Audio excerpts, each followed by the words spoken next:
exhaustive et limitée et dans le temps, il n'y en aura plus rien, mais les effets induits par l'utilisation de certains produits, le travail des enfants et donc le professeur Martin Dumas, avocat et enseignant à l'Université Laval, qui nous entretient aujourd'hui. Vous avez la parole. Je veux d'abord remercier mon collègue Maginot Amanda pour l'organisation de ce petit forum, cette table ronde qu'on pourrait appeler, parce qu'il s'agit d'une organisation un peu ad hoc à la dernière minute, parce que j'étais de passage au Cameroun pour préparer le terrain à ce que le projet qui a pour nom le Peace Label Project, le projet de label paix, si vous voulez, et qui aura pour mission de faciliter le rapprochement des compagnies minières, en Afrique de l'Ouest, du centre et de l'Est éventuellement, et les communautés locales. Vous n'êtes pas sans savoir qu'il y a souvent des tensions minières et communautés locales pour diverses raisons. On peut s'attaquer à ce problème-là en créant des mécanismes originaux qui font en sorte que les parties en sortent gagnantes. S'il s'agit des minières ou des communautés locales, conséquences non intentionnelles de l'action régulatoire. Les économistes en savent plus que nous sur ces problèmes-là. Mais un peu comme votre collègue ici, on a un peu. Enfin, je fais la promotion du partage de connaissances transdisciplinaires pour résoudre des problèmes complexes. Parce que pour avoir travaillé sur le problème du travail des enfants en Inde, je viens au fait qu'une interdiction stricte du travail des enfants dans plusieurs conditions aggrave les problèmes de l'enfant et de sa famille plutôt que de résoudre les problèmes. Et pour s'attaquer à ce problème-là, il faut être sur le terrain pour voir pourquoi les inspecteurs du travail, dans certains cas, vont fermer les yeux sur le travail des enfants, et dans certains cas, vont intervenir. Je vous assure qu'il n'y a pas beaucoup de juristes qui font ce travail. Vous avez un collègue ici qui est un juriste de terrain. Je fais la promotion des juristes de terrain qui, s'ils ne vont pas sur le terrain, au moins écoutent ce que les gens de terrain ont à dire pour envisager, évaluer leurs travaux sous un ordre plus concret, plus pragmatique. Je connais de nombreux juristes en Europe qui, dans leur bureau, écrivent sur le travail des enfants, dire que c'est horrible, etc., puis que la Convention de l'OIT sur l'interdiction du travail des enfants en fonction de l'âge doit être respectée, en fait, une convention fondamentale, la Convention de l'OIT relative au travail des enfants, sur la base de l'âge, est considérée comme une convention fondamentale, c'est-à-dire le plancher minimum.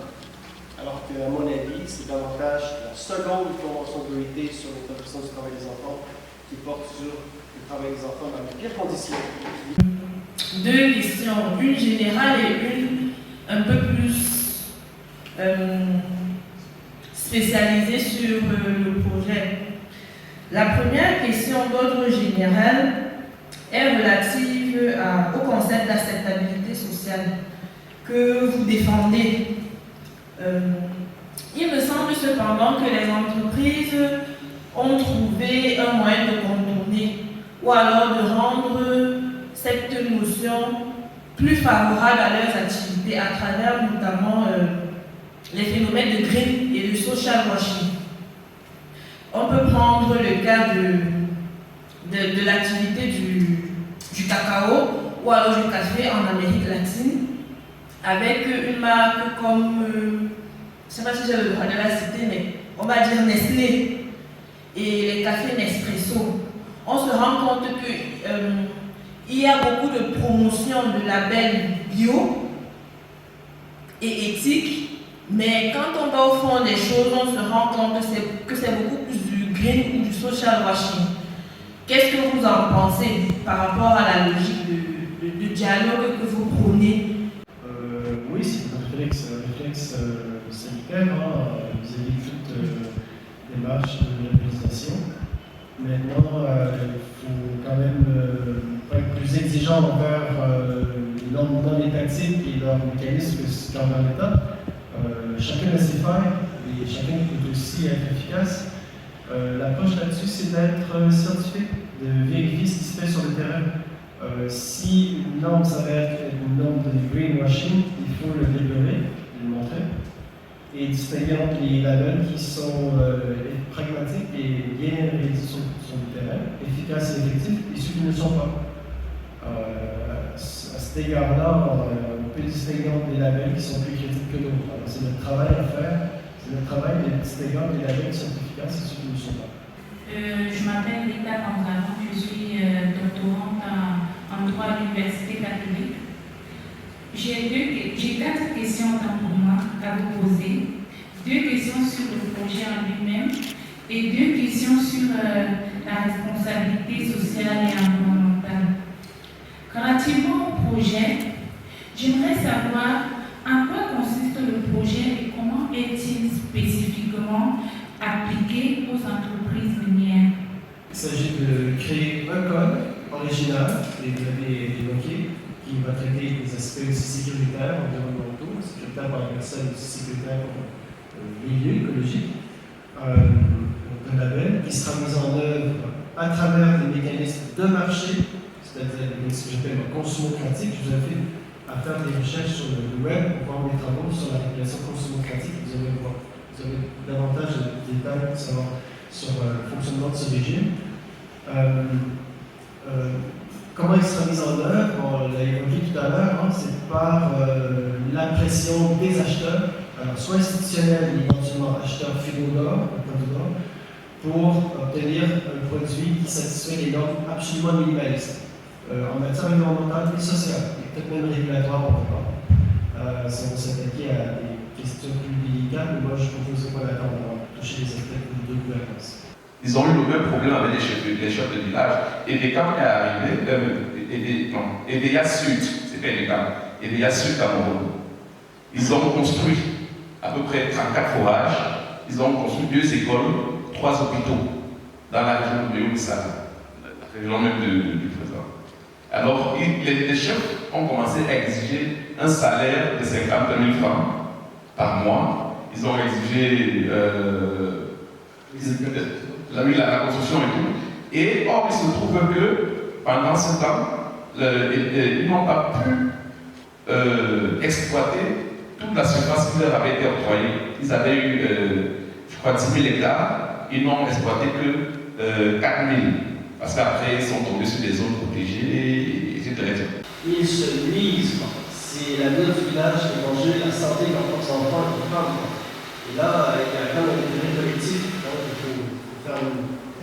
Tout à l'heure, vous avez démontré comment à chaque fois le label a pu résoudre des problèmes ponctuels. J'aimerais plutôt l'étendre dans des problèmes à venir. Je prends un cas pratique. On fait une extraction minière sur un territoire, mais par la suite, à savoir 10 ans plus tard, on constate que cette extraction a pu affecter les femmes de la zone en leur causant des, je ne sais pas moi, des impossibilités, des infertilités ou alors des cancers et autres.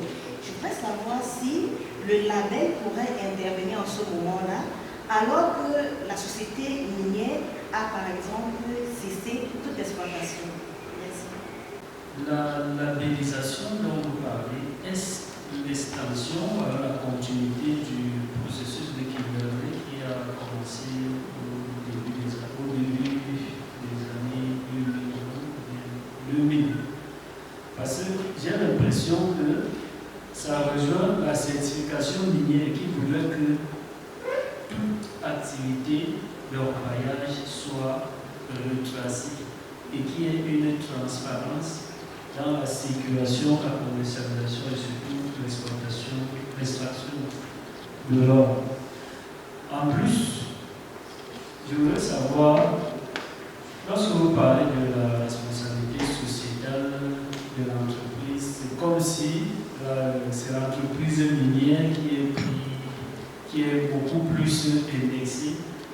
Je ne sens pas le rôle de l'État, son implication dans la responsabilité, parce que je crois que c'est une action inclusive.